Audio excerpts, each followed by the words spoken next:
What's up guys? Ayan, naisamahan nyo na naman ako dito sa ating panibagong araw, panibagong vlog na naman. Ayan, ang uunahin pala natin yung ating kalabaw ngayon kasi inilipat natin nung hapon na naman. Kasi nga maulan-ulan na naman dito sa amin kaya ayan ay lagi natin nililipat paghapon para sigurado naman na ligtas yung ating kalabaw. Kasi nakakabahala pag nandun siya sa baba. Kaya let's go guys! At dahil nga madalas na yung pag-ulan dito sa amin ay hindi na tayo nakakapagmotor at di na rin tayo nakakuha ng damo dun sa malayo dahil nga mabigat yung damo na kinukuha natin. At hindi naman natin kayang buhatin dito dahil nga napakalayo dito sa ating mga baka. Kaya yan ay dito na lang tayo sa malapit na kumukuha ng damo. Kahit na medyo paunti-unti at least ay may nakukuha tayo. Fast forward na pala tayo mga idol, ay nandito na pala tayo sa ating kalabaw. Ayan. At dito lang din natin nilagay sa may talahib. At ligtas naman siya pagka maulan. Ayan. Yun yung kalabaw natin mga lods. Dito pa sa loob. Kaya ililipat na naman natin dun sa baba. At okay naman. Ayan. Guys ay natanggal ko na yung kanyang tali at idadadala na natin dun sa baba. At ito lang talaga yung pangunahing gawain natin sa bukid, yung pag-aalaga ng kalabaw at pagtingin-tingin ng mga baka. At yung kinabubuhay na rin natin yung pagtatanim ng mais, kaya ito lang yung kinabubuhay natin.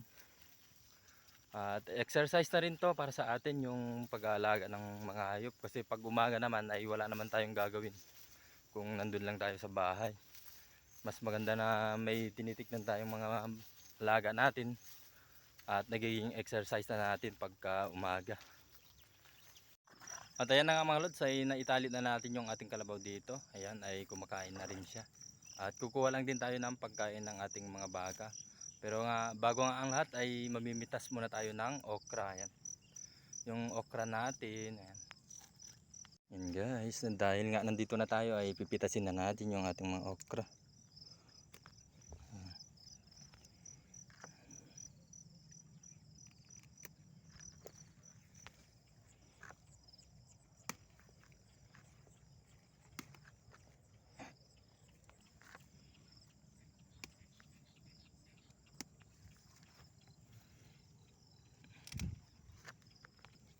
Yan guys, kahit pa unti-unti lang yung bunga ng ating okra, at least ay may nakukuha na rin tayo. Ayan. At may pumitas pala ng bunga ng ating kalabasa mga lods. Medyo maliit pa yun kaya pinitas nila.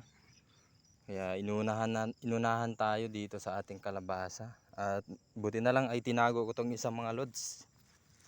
Ayan. Sus, pinitas din pala mga lods. Ayan. May kumuha ng ating kalabasa. Ayan. Meron pa to kahapon kaso pinitas nila yung bunga ng ating kalabasa mga lods. Ayan. Inunahan tuloy tayo. Wala tayong maibibigay tuloy ngayon mga lods. Yung dalawang bunga ng ating kalabasa ay pinitas nila. Ayan. Grabe, medyo maliit pa kasi yun kaya hindi ko pinitas. At dahil nga kinuha nila ay wala na tuloy tayong panggulay at may ibibigay. Ayan. Ayan guys, ay dahil nga kinuha nila yung bunga ng ating kalabasa ay wala na tayong may ibibigay at saka mauulam. Buti na lang nakuha natin yung malaki na bunga ng ating kalabasa, yung dalawa dito. At yung medyo malaki lang yung kinuha nila. At sana nga ay ang hirap talaga na ganito, yung ikaw yung nagtanim ay iba yung kumukuha. Sayang. Kaya shout out na lang sa iyo mga idol sa kumuha. Sayang talaga Lord. At meron pa yung kalabasa natin kahapon kaso ngayon ay parang dinaanan lang siguro nila kanina. At di lang natin nadatnan. At yan ay hayaan na lang natin. Si God na yung bahala sa kanila. At kukuha na tayo ng pagkain ng ating mga baka. Yan guys, ay dito lang din tayo kukuha ng damo sa Maisan ni Bianan. Ayan ay maghahanap tayo ng medyo maraming damo dito. At nandito na nga tayo sa Maisan ni Bianan mga lods. At dito na lang din tayo kukuha ng damo.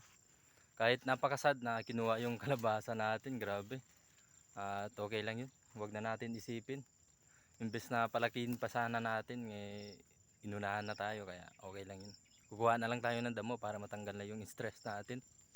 At ayan na nga mga lods, ay madami na tayong nakuhang damo. Ayan, at idadala na natin sa ating mga baka. Bali yung damo na kinukuha natin ay paragis tsaka ano, mais na ligaw dito sa Maisan ni Bianan. Yan guys, ay dito na nga. Binuhat na natin yung damo na ibibigay natin sa ating mga baka. Yan ay medyo malayo pa yung lalakarin natin papunta dun sa ating mga baka. Guys, ay papalapit na tayo sa ating baka. Ayan. Ayan na rin guys, ay naibigay na rin natin yung pagkain niya. Ayan. At bibigyan naman natin yung dalawang baka natin na yun. Let's go. Ayan rin guys, ay naibigay na rin natin yung pagkain ng ating dalawang baka dito. Ayan. At ayan guys, ay tapos na tayo sa gawaing bukid. At pauwi na rin tayo. At doon pala sa kumuha sa ating kalabasa ay sana ay nagpaalam siya. Para maibigay natin yung isang kalabasa na medyo malaki na rin. At di sana kinuha yung medyo maliit pa kasi sayang. Kasi lalaki pa yun. At God bless na lang. At maraming salamat na naman sa inyong panonood. Please like and share and subscribe na rin mga idol. Maraming salamat. God bless. Thanks for watching mga lods.